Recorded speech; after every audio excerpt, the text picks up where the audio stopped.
Well, folks, the 2020 harvest is now complete. So I just wanted to kind of give you a wrap-up of everything that we managed to process and put away as far as food for us for this coming year. What you see up there are about 42 quarts of spaghetti sauce. There are 11 quarts of tomato juice. Those are a couple jars of last year's spaghetti sauce right there on the left. But in addition to these 42 quarts here, I have another 20, I want to say 23, 25 frozen quart bags in the freezer. I'll show you those in a minute. But so the tomato harvest this year was excellent. We should have plenty of sauce for what we need for the whole year. My wife will give some of these away as Christmas presents, and we'll have plenty for homemade pizza. We'll have plenty for other pasta dishes and things like that where we'd use it. So it was a great opportunity this year, and we're happy with the amount of tomatoes that we had. Now that's not the only thing though. These are our grape drinks. There are 30 of them, I believe, and then there are a couple on the very left there that were left over from last year. So 30 quarts of grape drink. Up in here you can see we've got, I didn't bother to count these, several quarts and pints of homemade pickles. And this year my wife made 3 different varieties: dills, gherkins, and another slicing sweet pickle. I forget, like a hamburger pickle or something like that. We don't do the tiny little gherkins, but she uses the gherkin recipe even for the big ones like this.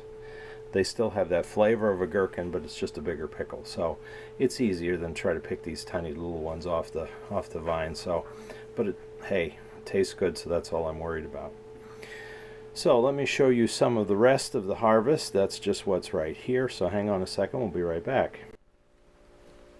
Here's a little peek into our freezer. As you can see, we put up several bags of green beans. I believe I had about 25 of those.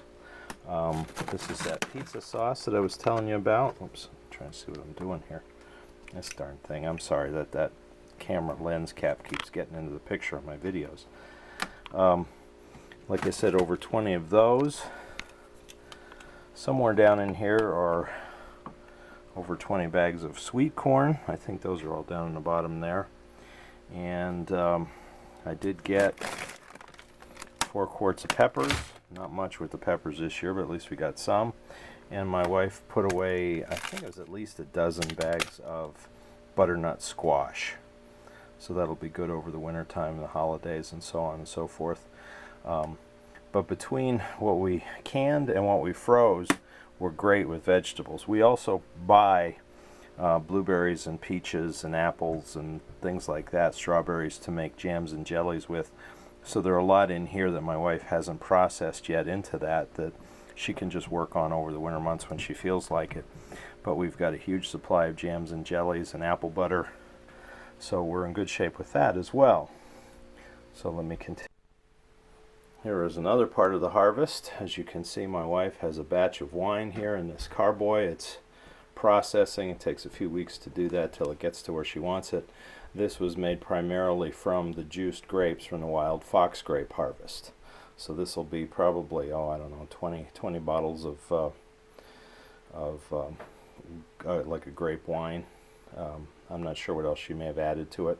She likes to play around with, mixing flavors and things. So, but this is also from the harvest. I don't remember how much we put in here. Was it a gallon, 2 gallons? I can't remember of the grape juice. And then of course she dilutes it and adds other things. But this is in process too. This is also part of the harvest. We have about, I want to say about 4 quarts of juice out in the freezer too that she will do grape jelly with maybe sometime during the winter. So again, it was a great harvest, and you can see the ongoing results of it. All right, one more. I did show you this table laid out a couple times in previous videos, covered with tomatoes that were ripening. These were ones that I was wanting to process that you now saw in the quarts and pints and frozen bags of spaghetti sauce. But this is what's left of the tomato harvest. And the interesting thing here about this, I can confirm that it does work. Every one of these tomatoes, when I brought them in, when I pulled them off the vine, they were absolutely green. This was the tail end of just trying to get some tomatoes off before we had that frost. And so I picked a few, not thinking that they would turn out to be anything because they weren't close to turning. But they've been sitting here in my office for, was it 3 weeks now? Probably 3-4 weeks. They were in the laundry baskets that you saw before, and then after the last batch of spaghetti sauce that we did, these were the ones that were still too green to use. And it's been a week or so since that happened. So as you can see, they are all turning red. So it is possible to take green tomatoes off the vine. Now I did nothing with these. I didn't wash them. I didn't treat them with anything. All I did is I brought them in here, put them on this table. They're not in the direct sunlight. They're in temperatures that are, room temperatures. They don't get real cold at night or real hot during the day. And this is what the result was. Now, some of these aren't quite ready yet. There certainly aren't enough here for me to do some kind of a, sauce with them or anything. But I'll eat these and maybe give a few away to people. It's pretty neat for our part of the country to have fresh tomatoes still in the middle of October. So I'm happy about that. It might be closer to beginning of November till the last of these get totally ripe and eaten. So that's also, it's been a good year in that respect. So just for your sake, if you get to the end of your tomato season and you still have some green ones on the vine right before it's going to frost or before you're finished with the garden, don't be afraid to pick them if you've got a place to store them and let them ripen on their own. Because what you see here is the results of that. So this marks the end of our 2020 harvest overview, and leave a few comments about how your gardening went this year, your food production went this year. We're thrilled with the year we had, even though it wasn't perfect. A late start because it was cold, an early end because we had frost, and a couple times during the summer when it was very dry. But we also had a lot of nice, hot, sunny days, and that really helped. So now all I've got left to do, and I'll do a future video on that, is to put the gardens to bed. We've got to get the brush hog in, chop everything down, and then plow everything under. I don't know if I'm going to do the rye again this year. I may not. I'm not sure. But we'll see. And then we'll be all set to begin next year. So thank you again for everybody for watching. Our channel continues to grow. The subscriptions are up. The likes are up. The views are up. So I'm thrilled, and I'm hoping that all these videos are helpful to you. So thank you again.